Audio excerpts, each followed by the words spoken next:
Stepdad cheats on my mom, so we get revenge. If you like the format of such videos, please subscribe to the channel and like it. Enjoy watching, everyone.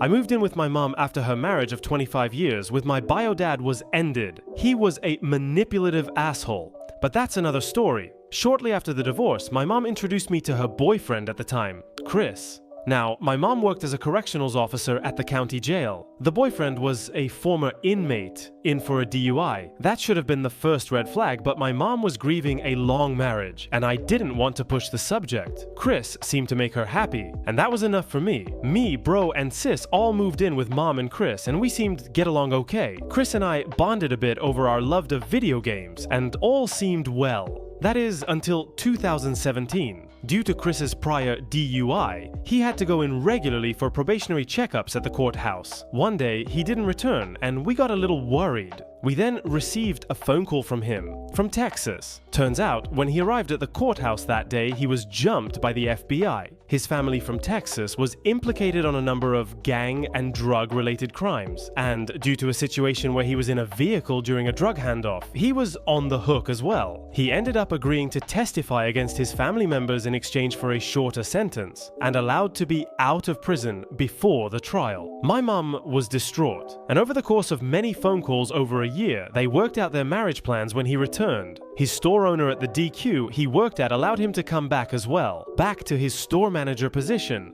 Soon after, the drinking started. Now, obviously, because of his DUI, Chris was clearly no stranger to drinking. He began to drink more and more, to the point where he was consuming half a 24-pack of beer a day. Chris was a mean drunk. He regularly started fights when wasted, and while they never got physical, he wasn't exactly kind with his words. My mom enabled his behavior for several years, saying the stress was getting to him from work and from the upcoming trial. Finally, after several years, my mom had enough. Chris came home extremely drunk one night, and my mom confronted him. She asked if he'd been drinking, and when he didn't deny it, she kicked him out. He went to live with a friend temporarily. The next morning, mom asked us to help gather a few of his essentials so that he didn't have to re-enter the home until he was sober. While we were gathering his things, we heard a knock at the front door. We opened it to find Betty, one of Chris's co-workers and someone I went to high school with. She told my mom she had something important to share. After sitting my mom down and telling her not to share where she got the info from, Betty told my mom about how Chris was cheating on my mom with Darla, how he regularly had Darla perform sexual acts in and around his workplace, how Betty had caught them, and how Chris told her that if she ever told my mom, he'd fire her. He was the store manager.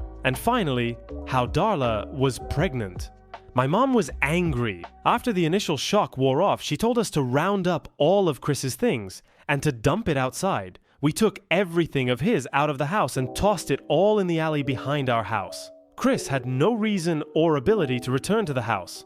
It was rented with only my mom on the paperwork, so no issues there. In the meantime, she called and confronted him. He confessed to the entire affair and that he was happy Darla was pregnant because that meant he'd finally have a child of his own. Mom refused to have more kids. We three were massive strains on her body. She likely wouldn't survive anymore. He refused to apologize for any of his actions. My mom arranged for him to collect his items from the alley with an officer present, and he left our lives. Now, my mom clearly wanted to dust her hands of him and move on. She was already quite emotional from the whole ordeal and wanted nothing more from him. But sis, bro, and I had other ideas. First, we called his workplace. DQ operates as an independently owned franchise, and the owner of this branch owned several branches in the area. He was also a good friend. We informed him of the sexual acts being performed on the premises, and he went the processes of getting Chris booted from his position and barred him from any of the branches in the area. Funnily, Betty got his position after he left and now runs a tight and clean ship.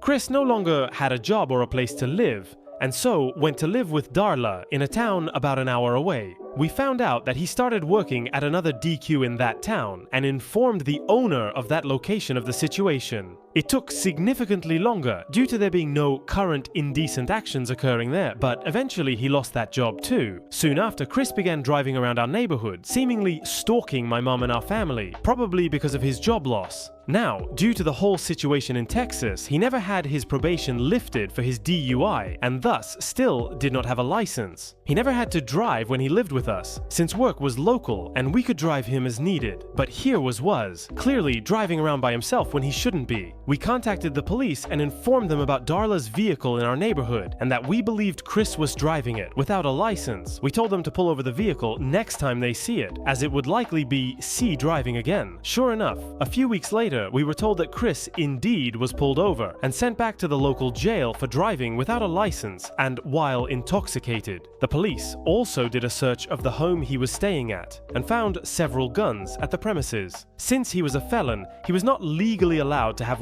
weaponry on the premises, meaning there was more jail time tacked on. By the time his jail time had finished, it was just in time for him to be sent back to incarceration in Texas for the trial. Chris's son was born while Chris was in prison. Darla evidently realized what an absolute ass Chris was and cut ties with him while he was in prison. During his prison time, Chris started sending tons of letters to my mom, stating how sorry he was, pleading to take him back, and ranting about how it wasn't his fault. All in the same letter, mind you.